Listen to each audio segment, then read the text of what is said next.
I really can't do that 24-hour stream often. I mean, I was like, my brain, I didn't feel fried because like I slept, right? So the 24-hour stream ended. I fell asleep at like 23 hours, but I stayed live. And then you guys saw me have nightmares live on cam, which happens pretty much every night. And then I slept till like noon, but it wasn't great sleep. The dogs were barking. The house was active. This is the first week that the nanny started, so that was like a really weird thing for the whole household. And then I went to bed that night, probably around like 8 or 9 o'clock.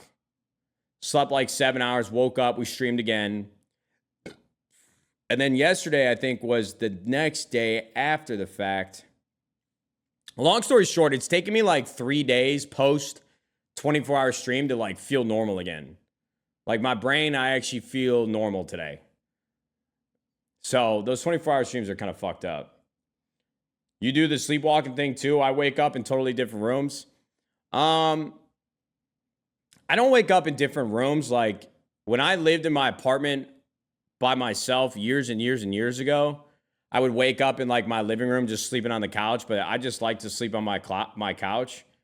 So, you know, I didn't really remember getting up out of bed and then going in there, but no, I only know that I was like sleepwalking or having like sleep paralysis or bad dreams at night because my wife would tell me how many times I woke up. That's that 30 stuff. Nah, I've struggled with sleep my whole life, man.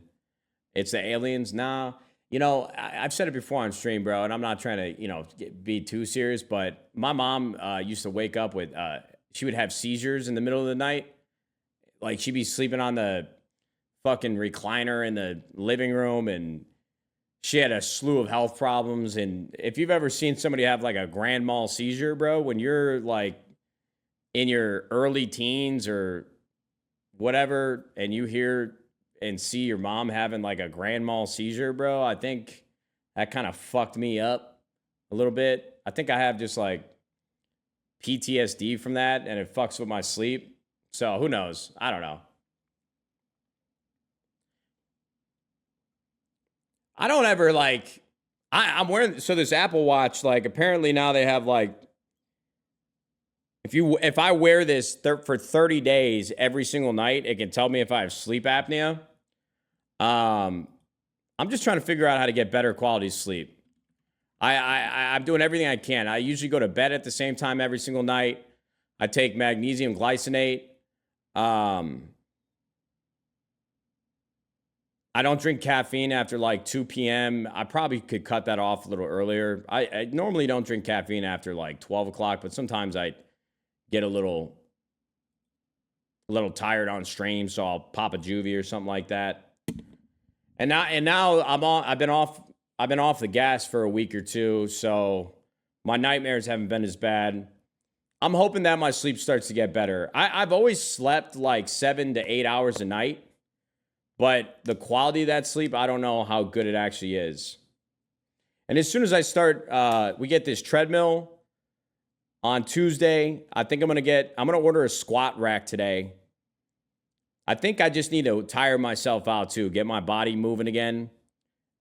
I've been seeing a lot of research. I listened to like small clips of a podcast of this woman talking about anti-aging and all that shit, and you like your skeletal muscle mass and like your bone density and how much muscle you have on your body can really be like a really big indicator of how good of quality of life you'll have like in your later years. And I mean, I'm not old yet, but like I feel like the next 10 years in my 30s and leading up to my 40s will probably be like a really big and pivotal moment in my life to like get as healthy as possible to set myself up the best I can for the second half of my life. So we'll see. Very bad aim. Thank you very much for the sub. You can talk to Porter. They dial that man's health insanely for racing. You know what, Sigurd? Whether you believe me or not, I know the things that I need to do to get healthy. Like in my 20s, bro, I did a lot of self-research and due diligence into like what I need to do to. It's really, bro. You just got to move the body, man. Like certainly overcomplicate it, but get the body moving, lift some weights, and I think that's really all I need. I mean, I'm not trying to be a bodybuilder or anything like that. I just need to stop living such a sedentary lifestyle. And I think Valorant actually is Valorant and streaming is kind of what fucked me up, bro, because my brain just would wake up every single day trying to get better at Val, which I know sounds fucking so silly and insane, but you know, I talk to my wife about it probably once a week. I'm like, man, I wish I didn't care so much about like trying to be good on stream. I mean, I'm just, not only am I a competitive person, but I also am, no matter how much I say that I'm not as self-conscious as I was when I'm younger, like I want to be the guy that's good at video games when I'm streaming. But this fucking game is just a battle, bro. This game is not easy to be good at for me. And, you know, it's like yesterday, bro, we had like one of the worst whiffs of my life on this jet on Abyss while I was playing in that 5-stack. And instead of like laughing and making a joke out of it and trying to be funny, bro, I was like, fuck, dude. I just had all these motherfuckers watch me do that on stream. God damn it.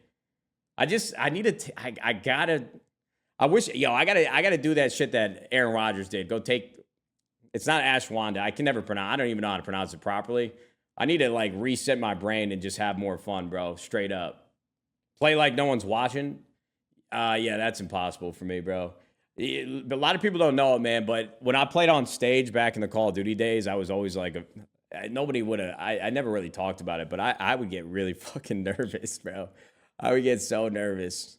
And I always wonder, I'm like, man, if I played on a team where there wasn't as much pressure like there was on Optic to win, I wonder if it would have been differently for me. But I think I just have really high expectations for myself, and having high expectations isn't a bad thing.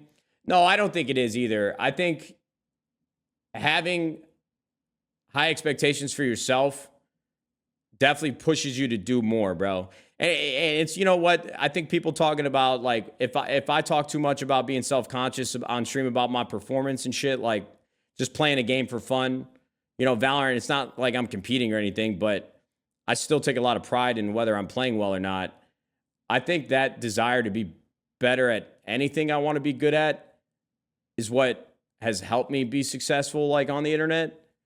Because if you don't have like any accountability for yourself and you don't beat yourself up about the things that you do poorly or the things that you're not doing well enough, I don't think you're ever pushing yourself to get better or improve. So, you know, for all the things that I don't like about myself or don't like about my personality or who I am just by nature, if I wasn't this way, I don't know if I'd be in the position that I am today. So it's kind of like when people ask me, what are your biggest regrets in your career? I'm like, oh, I kind of regret leaving Optic a long time ago, but I would have never started 100 Thieves. And if I didn't move to LA, I would have never met my wife. So, you know, I'm not a big believer in when people say everything happens for a reason.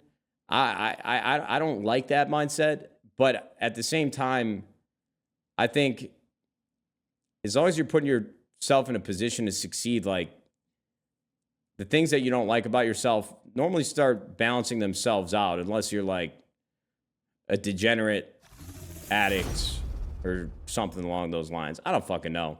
I kind of just got myself down a rabbit hole in my own head about my brain, and now I don't even know what the fuck we originally started talking about to get here. So I'm just going to move on.